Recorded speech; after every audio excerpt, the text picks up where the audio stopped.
Kuidas suhkrust saab pekk?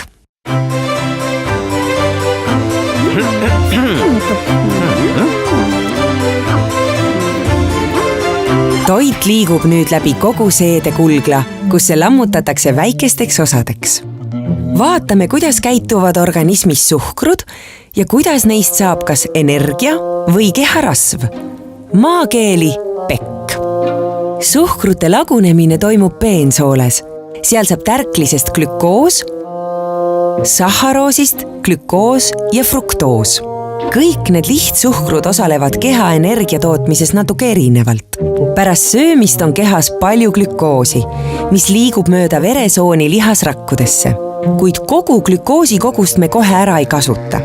Osa glükoosi koguneb maksa ja sellest pannakse kokku glükogeen, meie keha energiavaru. Ka fruktoosist tehakse maksas mitmeetapilise protsessi glükoneogeneesi kaudu glükoosi. Organism varub glükogeeni piisavalt, et umbes 1 ööpäev ilma söömata hakkama saada. Kuid mis saab siis, kui veresuhkrut on ikka veel üle?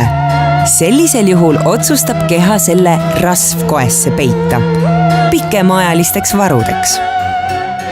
Atsetüülkoensüüm A on molekul, tänu millele õnnestub glükoos muundada ATP-ks või rasvhapeteks. Selles molekulis on atsetüüljääk, mida saab kasutada uute süsinikahelate ehitamiseks. Nii ongi saanud võimalikuks rasvhappe tekkimine glükoosist.